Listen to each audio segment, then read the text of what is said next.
So, Danielle, I am so excited to have you as a guest on our first interview for beautiful, inspiring people of color listening to Yes. yeah, I remembered.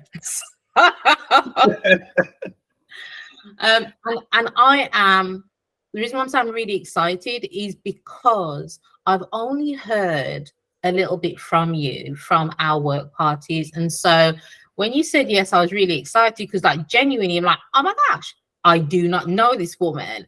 And so asking these questions will allow me to get to know you better. And the reason why I've asked you is because you just gave little snippets of your experience in the principals community and the work you do. So I thought, wow, I want to know more about that. So welcome, Danielle. Thank you. Thank you for having me. This is such a privilege to be here with you today. And Oh, I'm excited to get to know you a little better as well. oh, fabulous, fabulous. So um, you are part of the three principles community as first realized by Sydney Banks. How did you come across that? Well, to not make the story too long, um, I used to be in the military with Rob Cook very many moons ago. Mhm. And we didn't know each other long before we went to two separate duty stations. So with that, no contact anymore, never saw him again. I happened to be on Facebook. And if you're on Facebook, you know they recommend friends of friends. So one day he just popped up and I was looking like, is that Rob Cook? Because he didn't seem the same from what I remembered, which was very angry, kind of stern.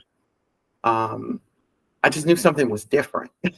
So I Mm. was curious, like, wow, like just seeing the transformation even through the computer screen had me curious. And at that time, he kept posting uh, a Letters to Sid event.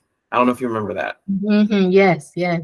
And I kept being nosy, and I was just like, who is Sydney Bank? Like, why does he keep posting this? So at first I thought, well, maybe he's in college and it's a philosopher or some famous person that I don't know. So I Googled his name and I saw that he was a Scottish welder. And I thought, well, no, this isn't giving me any information really. Mhm. So I was still kind of like curious, like, okay, well, why is this person so important? Um, Rob had a coaching business or has a coaching business. And I went to his website and saw that he was a transformational coach. And, you know, on the website where they say, put in your email address and you can be updated with more information. So one day I got an email and it was talking about his greatest fear, which was skydiving. And that he went in great detail about his skydiving event. And at the end of the email, it said, okay, now it's your turn. What's your greatest fear? Mhm. And I hesitated for a minute, but then I thought, okay, well, he's asking. So I typed my greatest fear was when I was sexually assaulted and when I was in a relationship with physical abuse. And I panicked after that, but it was already sent. And Mhm. so he didn't respond with how I thought he was going to respond. I thought he was going to respond by never talking to me again, like this woman's crazy. And instead, he responded with, wow, that's a lot. I think I have something that could help you with that if you're interested. Mhm. And I was interested to see what he was talking about. Like, how can a man help me with issues I'm having from sexual assault? Like, I didn't see how that could be possible, but I was curious. So that's what initially got me reconnected to him. And I began my coaching journey. And then I found out who Sydney Banks actually was. Mhm. And then it just went from there. Mm. I love that because what I'm hearing is that you had a spirit of curiosity. You know, it's just like, what is that? Who is that? And you know, I love Rob. Rob's like my brother from another mother. And yeah, and it's great to hear. It's interesting to hear people who knew him before before he came into the print, because I've only known him since being in the principals community, and he's been this generous, open, loving guy. So that's the guy I know. Right. But it's really interesting to hear what he was like, and he'll share that quite openly. You know, he will.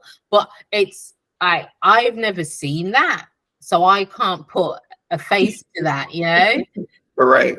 Yeah. So hearing you talk about it, it's like wow. So. And the transformation, and so like I said, what I'm hearing is your curiosity, and what I think is also fascinating is like, how can a guy help me with an issue of sexual assault? Right. That's really interesting. Yeah. I still want to dig into that, but it's You not not a problem. I'm an open book, so ask me whatever you want. fabulous. So because we know when it comes to the principles, it's not about the person per se. So it's like Rob's a man who you've known from your past. What was it that he shared that helped you to deal with that? How did it help you? The first thing I noticed that, and this is probably a little biased because I did know him before. So the first thing I noticed was the way he spoke was so different. Same old. Yeah, it was like he would talk about the beauty of life, or he would talk about the oneness of everything, or just, you know, you're not your experience. It was different phrases that he was using that once again, that curiosity started turning. And I was like, I'm not used to anybody talking like this. Like, where's all this coming from? And for a moment I panicked. Wow. Because I was kind of in my ego for a moment, like, this can't be real. You know, no one talks like this and no one believes this. Like, well, so I was kind of guarded at first. But the first thing he had me do to really deepen my understanding, well, we're going to backtrack for a moment. Before he had me do anything, I was listening to the podcast. You know, well, no, I had seen the podcast on his website. And so I figured to learn a little bit more, I listened to the podcast. So in the beginning, it wasn't really catching my interest, but I kept listening. And as I kept listening to each episode, I started falling in love with the people that I was hearing. Like, can I ask what was it? Why did you keep listening? I think because people were being so authentic with sharing their experience. And I could relate, or there were a lot of people where I felt that experience, or I saw myself in that experience. And it was kind of like a Me Too moment, you know, like, oh, me too, you know? Yeah. So I kept doing that, and started falling in love with the people that I was hearing, because they just shared so much rawness in whatever they were going through or whatever they overcame. And I liked how it ended every episode with something so impactful the guest said. So that's what really, I want to say, drew me in first. It was the people, actually. Before I read anything, before I really understood who Sydney Banks was, it was the people that drew me in. It was the feeling that drew me in, the feeling I got listening to everyone's stories and listening to their experiences, you know, their human experience. And from there is when Rob shared with me he wanted me to read Second Chance by Sydney Banks. And he wanted me to read Inside Out by Michael Neal. And that's what I did. I listened to a TED Talk by Michael Neal called Why Aren't We All Awesomer? And that kind of resonated too. That's brilliant. I think what came to me as you were speaking, so and we'll go on to the next question in a bit, but you said it was what the people were saying and it resonated with you. And so I suppose what comes to me is like, irrespective of what a person looks like, you hear the truth underneath all of that. I love that. A lot of people in the principles community will talk about the feeling. And it's interesting that you mentioned that. Can you tell me what, are you able to describe what that feeling was like for you back then? Are you able to recall that? Oh yeah. um, yeah, that's no problem. Um, it was really a feeling of peace. Mm, Um, Up until that point, a lot of times with what I was going through, although I was functioning in my daily life pretty well, um, because the sexual assault was so long ago, but I would get triggered every so often by something I was looking at on TV or something I read or maybe something someone else was talking about. And I was always trying to suppress what I felt so much. mm, Um, I didn't really want to feel it, kind of scared of feeling it. So whenever I would listen to the guests on the podcast, there was this sense of, I would say, peace maybe. And it helped to kind of slow my mind down. Like, no matter what the situation was, I could be going on a walk and be upset about something or having problems along my coaching journey because you mhm, experience all kind of things along the way. But I would just put that podcast on and listen to people, and they would share whatever it was they struggled with or went through or overcame. And it just really gave me a sense of hope. Like, okay, if they went through that and they're okay, then I can go through what I'm going through and I'm okay. mhm. And I kind of connected with that. It made me feel like there was no separation. That's beautiful. Thank you. Thank you so much. I can feel that. It's just so gorgeous, so beautiful. Um, so in coming into the Three Principles community, like you said, you heard people, you saw people, you heard their stories and resonated with the the feeling. What were your first thoughts when you first, I don't know, started to go to Principles events even? Oh, we can start before then. So the first thought when I remember I brought up the conference website. That's what it was. Mm-hmm. And I was looking at the pictures and I didn't see anyone who looked like me, any people of color. Mm-hmm. And I guess my alarm got raised, and then I jumped on that hamster wheel and my thoughts started racing. I'm like, oh my gosh, what am I a part of? Am I a part of something that I shouldn't be a part of? And like, this doesn't seem right. And I remember I even said something to Rob. That was one of the first things I said. I was like, well, where are all the people of color? Like, and he assured me that they were there. He's like, they're there, they're out there, they're there. You just haven't seen them yet. So um, at first I found it perplexing because I was thinking, well, if they're out there, how come I don't see them? And of course, as I got deeper in the community, I did see them and I did meet them and I did experience them. Mm-hmm. That's Mm-hmm. why me and you right now are on here. Yeah. But before then, I just didn't understand. I was like, okay, why am I not seeing these people? I know they're here. I Mm-hmm. know that they're doing this work, which is beautiful work, but why am I not seeing them? And if it wasn't for him letting me know that, then I may not have stayed and gotten a chance to eventually see that they were people of color. And now he also did tell me, which I adopted this later because he was right. He was like, you're going to get to the point where it's not going to matter. It's not going to matter to me. And it did. One day I looked up and it was just like, it didn't even matter to me anymore.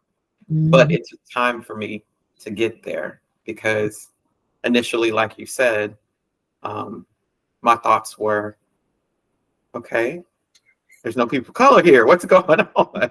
Mm-hmm. Wow. And so, I mean, you've already given me so much, so it feels that the question might be redundant, but I don't want to make assumptions. So it's like, so then I'll ask the question: why did you stay? Why did you continue in the principals community? The same reason that I first, how can I put it? the same reason why, or the same reason for the reason what drew me into the first place, which was the people in the feeling. For me, and I haven't been in this community long. It's been less than 2 years. So for me, it's always been about the feeling. Ever since I was first exposed to it, it's been about the feeling. And for me, that has happened through the people, regardless of their skin tone, regardless of what they look like. It's been a place for me where I feel seen and valued and loved, despite what I may look like on the outside. And that's rare to find, very rare. So that was one of the main reasons I stayed. And then the fact that I saw the changes in me and still seeing the changes in me. Can you share what some of those changes have been and continue to be? It's still evolving, but some of them have been just being more aware of myself, as well aware of others. I used to think before coming into this community that I was a really great listener, because that's what people would tell me. Oh, Danielle, I love talking to you because you're such a great listener, and you give me advice and all these things. And I used to think, oh yeah, I'm a great listener, pat on the back. And then I came into this community and I found out what real listening was. And that's when I was like, oh, I suck. I suck as a listener, because I was conditioned to think listening was, okay, what we're doing now, we're having a conversation. I'm listening to you, I'm paying attention. And then when you ask me questions, I need to be able to process and respond. And that's it. That's listening. And I found out that it's so much deeper than that. So I think that's one of the things that has benefited me the most with my relationships with others as well as myself, because I wasn't listening to myself either. So there would be times where, there's this mind-body connection. And when I would be stressed out or triggered by certain things, and I feel the anxiety, or I would start to feel the depression. And since being in the community, I'm more aware of it now. When I can feel it now, where before I couldn't feel it, and it was just bypassing. Okay, now I'm in this deep, dark hole of depression for days, or now this anxiety has come and it's kind of taken over, and I'm feeling pain in my body and I can't do anything. Where being in the community has helped to where I'm listening to myself more, and I can feel it. I can feel when it's starting to go there. And it's just now like, oh, well, wait a minute. Let's listen to your body. What's going on? You're okay. And it kind of causes it helps me to pause for a moment, kind of come back to myself, and just to be aware of what's going on, instead of going with that feeling and not knowing what's happening, and trying to suppress. I realized that for me, trying to always suppress those negative feelings when I'm starting to feel them was causing me so much pain in my body, was causing so much unrest, I guess you could say. And now that I've kind of allowed myself, and I know, well, you know what? It's okay if you're feeling really sad today, or it's okay if you're angry. It's okay if you're feeling some anxiety about this. Like, just allow it and flow through it, and it passes by for me much, much quicker. Whereas before, I wasn't even acknowledging it at all. I was just in denial. Like, oh no, I'm not sad. Everything's fine. I'm good. I'm happy. And we're just pressing on until I would hit some sort of wall. So I'm very thankful that the principles has helped me with that. That sounds so beautiful on so many different levels. First and foremost, like your awareness, just recognizing when the anxiety is coming, when it's present, listening to yourself. Because I was going to say, what are you listening to? But it's like, that's beautiful that you're even conscious that you can listen to your body. And what you said about what your body's saying, what's your body saying right now? And I love that. And then it's like you've become your own coach as well. From what you understand and what you know, you're like, hang on a second, I'm okay. You know, there's no need to go down this spiral or feel that you're out of control or that it's outside in. It's definitely inside out, from what I'm hearing you say. And that's a gift that nobody can take away from you now. You know, it's not in Rob, it's not in Sydney Banks, it's not in anything else. It's in you. And that's beautiful. That is just so beautiful.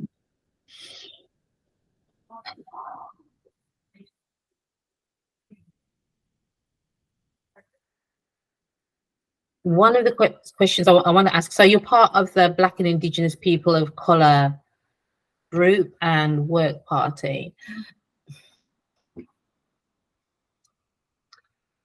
If you're not seeing colour and you're hearing the beauty in it, what drew you to be part of that group and part of that work party? Just to find out how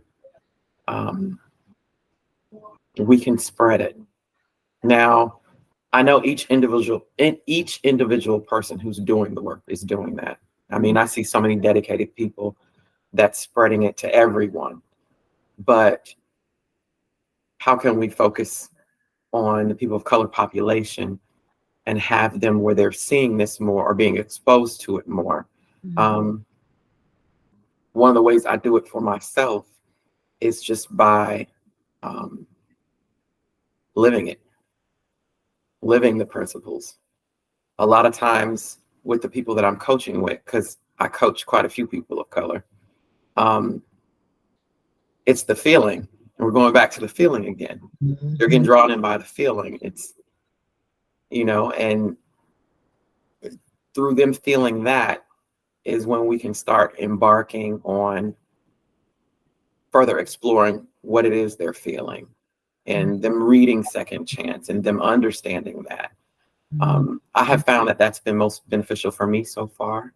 But with BIPOC, just being able to come together and say with people who really care about that in terms of spreading it to people of color and saying, okay, what can we do?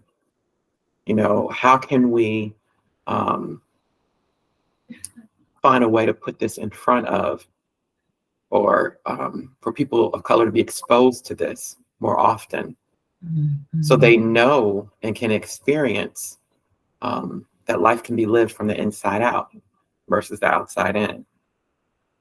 So I'm excited. I'm excited to journey with you and see where this goes and how we can spread that awareness to different communities that might not normally be exposed to this. Oh, it's brilliant. I love that. Because it is that, like you said, I mean, I know a lot of the times can be in the community, the Three Principles community, and because we're talking about spiritual truths, it goes beyond personality, it goes beyond the person, it goes beyond skin color. And yet we recognize that, you know, the dance of the two is like, we are Black people, people of color within the West, predominantly white, and we recognize that there are times that we don't get access to this information. So I love that is on your heart as well, and you see the purpose of the group, which I love. That's great. Didn't coach you or anything, Danielle, just said it. No, she didn't. Perfect. And you know, we both know that in a lot of these communities, if I go with some of these communities where it's predominantly people of color, and I'm starting to talk to them about the oneness of life and the form and the formless and all this pretty language that I was drawn into, by the way. So that is what sparked my interest. But for a lot of people in these communities, that's going to confuse them. it's either going to confuse them or it's going to make them go like this. I don't know what you're talking about. Like, don't come over here with that woo-woo stuff to me, because over here we're dealing with reality, and we're doing, you know, and this is why I think it's so important for them to feel before they hear, you know, because if they feel it through you, if they feel it through me, you know, if they feel it through Jackie, if they feel it through Amy, whoever, you can't deny that feeling once you feel it. Yeah, it's like the truth of who you are, you know, your innate self is just waking up. You're waking up to it. So once you felt it, you felt it. That is, it is so true. Like you said, it's like when I said to you, can you remember that feeling when you went, oh yeah. And that is how wonderful it is. It's just like tapping into that which is already been there, whether it's your soul, your spirit, truth, centered, whatever it is that you call that. Right. I think Sid used to say it's like going home, and lots of people talk about going home, but it's that feeling, isn't it? So that's beautiful. Danielle, you mentioned a bit earlier about, like you said, the work you do, and you work with lots of people of color. Yes. For them are your clients. So how has the principles assisted you with that? The other question, I suppose, is like, were you coaching before the principles and you can see a difference now, or you started coaching after you understood the principles? Well, I'll answer the first question first. So when it's dealing with my clients, I don't even mention the principles in the beginning, because once again, that's going to confuse them. So we don't even talk about the principles. I talk about what's going on with them. I just listen, you know, doing that deep listening that we talked about. After that, and some of them have also asked me questions, believe it or not, like they knew me before and they see it change now. So now they're asking me, kind of like what I did with Rob, like, yeah, Danielle, I was listening to you, or I was seeing you over here and I was like, is that Danielle? Like, what's going on with her? Like, what? So it's been good to share that with them, because it lets me know, oh, they're feeling something, or else they would be asking me this question. They're sensing something. And I've just pretty much listened to them. And then at some point, I let them know that there's a book that I want them to read. Well, you know, how do you feel about reading books? Do you like to hear your books on Audible and like to listen, or, you know, do you like to read them? And, you know, for instance, I had one client and she was just like, oh no, I like Audible. So I said, okay, well, I'm an Audible user, so I'm going to send you this book, Second Chance by Sydney Banks. I just want you to read it. And after you read it, let's discuss it. So at the time I reread it too. So it was fresh. And she came back to me and we discussed it. And she told me all the things that she loved about it. She started having her own insights, which was really cool for me, by the way. So it was neat to be on the other side, meaning I know what it was like to have insights from being coached, but to be on the other side coaching someone and seeing someone else have those moments, it was just beautiful. I was like, oh, wow. Like, wow. So that can segue into your second question, which is, while I was being coached, I realized that this was something I wanted to do. It was actually when I attended the first conference, which was for me, 2022. So 2022, I attended the first conference, and it was, you know, that was half virtual, half in person. So I was looking at that from my couch at home. And it was funny because my family, they thought I had lost my mind. They were like, you're getting up at 4 a.m. to be on, like, what are you doing? What is going on? And I was like, look, I won't disturb you guys. I'll have my blanket and I'm going to sleep on the couch. And when it's time, the alarm will go off and I just didn't want to miss anything.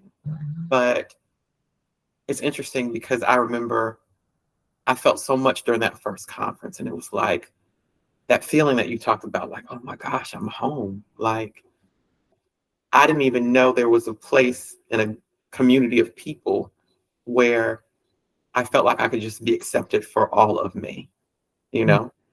And that's what it felt like.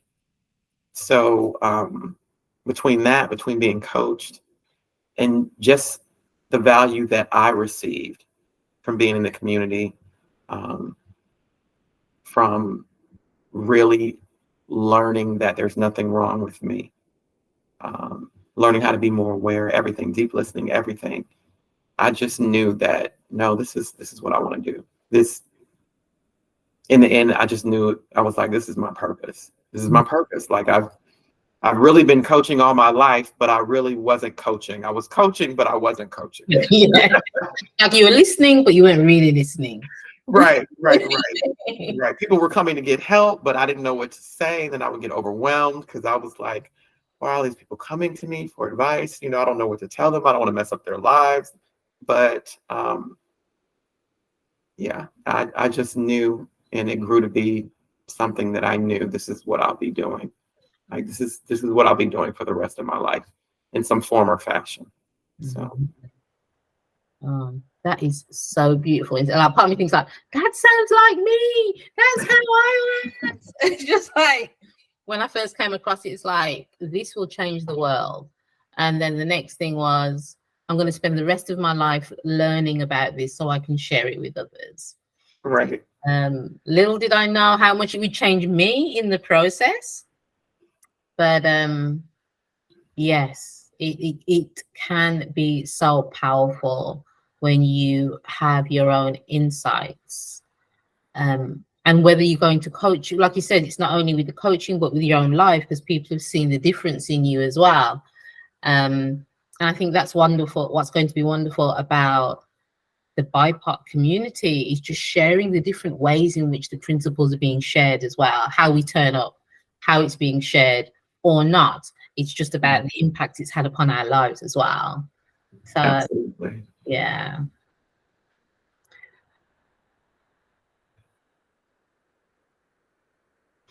So I am coming to the end of the interview. That's what I'm thinking right now. I suppose I know one question is, where can people find you? That's what I want to ask. Well, also, I think there should be some like profound final question I should be asking you. Well, if you think of one, that's fine. It's the meaning of life or whatever. So first of all, where can people find you, Danielle? Okay. So people can find me right now. You can find me on Facebook. You can direct message me. My website's almost being done. I know I've been saying that for a while, but we're almost there. Hallelujah. But so that'll be given out soon. You can find me on YouTube. Okay. I have a podcast called An Extraordinary Life, and that deals with parenting neurodivergent children. I have my youngest son is on the autism spectrum, and I grew up with ADHD, undiagnosed until I was an adult. So the podcast deals with that and how the principles comes into play with parenting children with that. Or if you're an adult and you're wanting to share what benefited you most growing up, or what you felt like didn't, or where you felt like you didn't have that support. So YouTube, An Extraordinary Life, you can find me there. Email address, danielle.daniellehogan@gmail.com. You can find me there as well. So at any time you want to reach out, I would love to have a conversation. That's awesome. And I'll put all of those details in the description at the bottom. I suppose what comes to me is, what would you say to somebody, a person of color coming into the principals community? Why would it be beneficial for them to come to a BIPOC group? if they were just coming to the community and they were just coming, and why would they be interested? I would say to them, number one would be, we're getting a chance to spread this wonderful understanding within the population of the people of color, which is clearly not, it's not out there the way we would like it to be and exposed to people of color. So I would say if that's important to them to be able to do that, then they definitely want to come, see how they can contribute. Another reason would be that the group was made as well to help support people of color in this understanding. So even if they're not sure yet if they want to contribute, if their grounding is not that deep yet, or they're just still learning about the principles, then to still come. It's a place where people of color can come and feel seen, be heard. Not that they can't anywhere else, because they can, but this group was made especially for that, and it's there to benefit them. And it's a place too where if they have concerns or if they have ideas, that it can be heard and hopefully possibly implemented in a way to help spread this understanding. That's beautiful, Danielle. Part of me feels that we need to do another interview, another time, with principals and ADHD and parenting. I think that would be amazing. That would be great. I think it would be amazing. But for now, thank you so much. I really appreciate the time you've taken, for being so honest as well with very personal issues. But I also think in my head, like, the principles has helped you to manage that, your experiences so I love that you shared that. Thank you so much. And I will put all your contact details in the description below. And I would say to anybody, contact Danielle. She's awesome. Well, thank you. And thank you for this opportunity again. Anytime you want to talk, I'm here. And one thing left I wanted to say, whether you want to keep it or not, was that another big thing I feel like the principles help me with is for me to understand, in the grand scheme of things, the differences didn't matter as much to me, as far as different cultures, different races. It helped me to understand that we're all 99.9% human. And that was a big one for me. So I'm thankful for that.